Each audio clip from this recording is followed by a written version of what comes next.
نحمده ونصلي على رسوله الكريم اما بعد اعوذ باللہ من الشیطان الرجیم بسم اللہ الرحمن الرحیم۔ میرے محترم بھائیو، بزرگوں اور دوستوں، آج یکم رمضان المبارک سن 1442 ہجری اور 14 اپریل 2021 عیسوی درس قرآن کا سلسلہ باقاعدہ شروع ہو چکا ہے۔ اس سے پہلے افتتاح کے طور پر اور استقبال رمضان اور قرآن کے سلسلے میں کچھ باتیں کی گئی تھیں۔ آج باقاعدہ قرآن کریم کی تفسیر شروع ہو رہی ہے، اور تفسیر میں سب سے پہلے تعوذ اور تسمیہ کے متعلق کچھ بات ہوگی۔ تو اعوذ باللہ من الشیطان الرجیم، اس کا معنی ہے کہ اللہ کی پناہ مانگتا ہوں شیطان مردود کے شر سے۔ اس کو تعوذ کہا جاتا ہے، اور تعوذ کا معنی ہے اللہ تعالیٰ سے پناہ مانگنا یا حفاظت میں آ جانا۔ اللہ تعالیٰ نے قرآن کریم میں حکم دیا ہے کہ جب بھی قرآن مجید کو پڑھا جائے تو پہلے تعوذ کو پڑھنا چاہیے، تاکہ شیطان کے بچھائے ہوئے جال سے انسان بچ سکے۔ قرآن کریم میں اللہ تعالیٰ کی وہ باعظمت کتاب ہے جو نبی آخر الزمان حضرت محمد الرسول اللہ صلی اللہ علیہ وسلم پر نازل کی گئی، اور قیامت تک آنے والی ساری انسانیت کے لیے رہبر و رہنما ہے۔ جس طرح نبی کریم صلی اللہ علیہ وسلم کے بعد قیامت تک کوئی کسی قسم کا نبی اور رسول نہیں آ سکتا، اسی طرح قرآن کریم بھی وہ آخری کتاب ہے جس کے بعد کوئی کتاب نہیں آ سکتی۔ اب قیامت تک نبی مکرم صلی اللہ علیہ وسلم کی نبوت اور رسالت اور قرآن کریم کی ہدایات ہی جاری رہیں گی۔ قرآن مجید کوئی عام کتاب نہیں ہے، بلکہ وہ خاص کتاب ہے جس کو ہاتھ لگانے، پڑھنے، سمجھنے اور سمجھانے کے کچھ آداب ہیں۔ ان آداب اور طریقوں کو قرآن کریم اور احادیث میں بہت وضاحت سے ارشاد فرمایا گیا ہے، جن کا لحاظ رکھنا ہر مسلمان کی ذمہ داری ہے۔ آداب کے سلسلے میں ایک بات تو یہ ہے کہ قرآن کریم کو ہاتھ لگانے سے پہلے ضروری ہے کہ عورت یا مرد شرعی طور پر پاک ہوں اور وہ باوضو ہوں۔ دوسری بات اس سلسلے کی یہ ہے کہ سورہ واقعہ میں اللہ تعالیٰ نے ارشاد فرمایا کہ اس کو وہی لوگ ہاتھ لگاتے ہیں جو پاک اور صاف ہیں،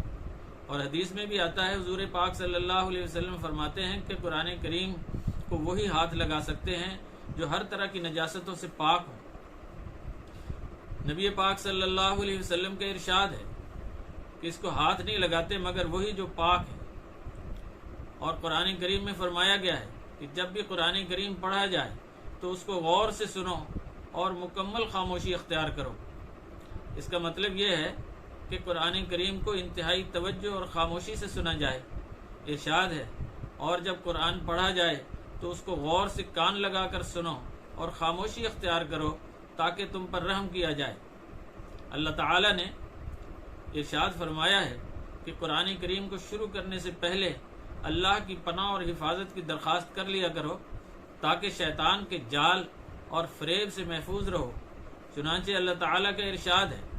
کہ پھر جب تم قرآن کریم کی تلاوت کرنے لگو تو اللہ کی پناہ اور شیطان مردود کے شر سے حفاظت کی درخواست کر لیا کرو۔ اسی لیے علماء کرام نے فرمایا ہے کہ قرآن کریم کی تلاوت سے پہلے تعوذ پڑھنا سنت ہے۔ نبی پاک صلی اللہ علیہ وسلم کی بہت سی احادیث سے ثابت ہے کہ قرآن کریم کے احترام کا تقاضا یہ ہے کہ اس کو اس وقت تک ہاتھ نہ لگایا جائے جب تک وضو نہ کر لیا جائے۔ قرآن کریم کو پڑھنے، سننے اور ہاتھ لگانے کے احکامات سے یہ بات بالکل واضح ہو چکی ہے کہ قرآن کریم کوئی عام کتاب نہیں ہے کہ جس نے جس طرح چاہا اور جیسے چاہا عام کتاب کی طرح ہاتھ لگا لیا اور پڑھ لیا، بلکہ اس کا ادب اور احترام یہ ہے کہ اللہ اور اس کے رسول صلی اللہ علیہ وسلم کے حکم کے مطابق پڑھا جائے۔ اصل میں شیطان انسان کا ازلی دشمن ہے، ہمیشہ اس کی یہی کوشش ہوتی ہے کہ وہ اللہ کے نیک بندوں کو اس کی تلاوت سے روک دے اور شیطانی کاموں کی طرف متوجہ کر دے، اور شیطان کی یہ بھی کوشش ہوتی ہے کہ وہ انسان کو نیکی کے راستے سے ہٹا کر بے حیائی، بے شرمی، جھوٹ، فریب اور جہالت میں مبتلا کر دے، اس کے دل میں مختلف قسم کے وسوسے پیدا کر دے اور اس کو یاد الہی سے روک دے اور قرآن کی عظمت کو دلوں سے نکال دے۔ لیکن جب کوئی انسان اللہ کی حفاظت اور پناہ میں آ جاتا ہے تو اس میں ایک غیر معمولی طاقت اور توانائی پیدا ہو جاتی ہے جس سے وہ ہزاروں برائیوں سے بچ جاتا ہے، کیونکہ شیطان کا حملہ اور وار ان لوگوں پر ہی چل سکتا ہے جو اللہ پر یقین اور بھروسے کی دولت سے محروم ہوتے ہیں۔ چنانچہ اللہ تعالی نے سورہ نحل میں ارشاد فرمایا کہ شیطان کا وار ان لوگوں پر نہیں چلتا جو ایمان لاتے اور اپنے رب پر بھروسہ کرتے ہیں، البتہ شیطان کا داؤ ان لوگوں پر چلتا ہے جو اپنے آپ کو اس شیطان کے حوالے کر دیتے ہیں اور اللہ کے ساتھ شرک کرتے ہیں۔ اس سے معلوم ہوا کہ جو لوگ اپنے آپ کو اللہ کے سپرد کر کے اس سے پناہ مانگتے ہیں ان پر شیطان کا وار نہیں چلتا۔ تمام انبیاء اکرام علیہم الصلاۃ والسلام اللہ کے نیک بندوں کا یہی طریقہ رہا ہے کہ وہ اپنے ہر عمل میں اللہ ہی کی پناہ مانگ کر اپنے کاموں کی ابتدا کرتے ہیں۔ قرآن کریم میں اللہ تعالیٰ نے ارشاد فرمایا ہے کہ ہر نبی نے ہر موقع پر اللہ کی پناہ حاصل کی ہے اور شیطان کے شر سے حفاظت کی درخواست کی ہے۔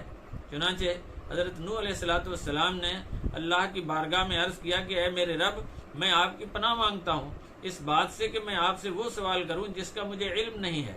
حضرت موسیٰ علیہ الصلاۃ والسلام نے بھی جب بنی اسرائیل کو یہ بتایا کہ وہ ایک گائے ذبح کریں تو انہوں نے کہا کہ اے موسیٰ، کیا آپ ہم سے مذاق کر رہے ہیں؟ تو آپ نے فرمایا کہ میں اللہ کی پناہ مانگتا ہوں اس بات سے کہ میں اللہ کا دین پہنچانے میں تم سے جاہلوں کی طرح مذاق کروں۔ اسی طرح حضرت یوسف علیہ الصلاۃ والسلام نے عزیز مصر کی بیوی کی بری نیت دیکھ کر فرمایا تھا، اللہ کی پناہ مانگتا ہوں اس تصور سے کہ میں اپنے مربی جس نے مجھے بہترین ٹھکانہ دیا اس کے اعتماد کو ٹھیس پہنچاؤں۔ حضرت مریم علیہ السلام نے جو اللہ کی نیک بندی تھی، جب اپنے سامنے حضرت جبرائیل علیہ الصلاۃ والسلام کو انسانی شکل میں دیکھا تو گھبرا کر فرمایا کہ بے شک میں تجھ سے رحمان کی پناہ چاہتی ہوں، اگر تو اللہ کا خوف رکھتا ہے تو یہاں سے ہٹ جا۔ نبی پاک صلی اللہ علیہ وسلم سے فرمایا گیا کہ اے نبی، آپ کہہ دیجئے کہ میں شیطان کی سرکشی سے اللہ کی پناہ مانگتا ہوں۔ اسی طرح سے سورہ فلق اور سورہ ناس میں بھی نبی پاک صلی اللہ علیہ وسلم سے فرمایا گیا ہے کہ ہمیشہ اللہ ہی سے پناہ مانگیے۔ تو ان آیات سے معلوم ہوا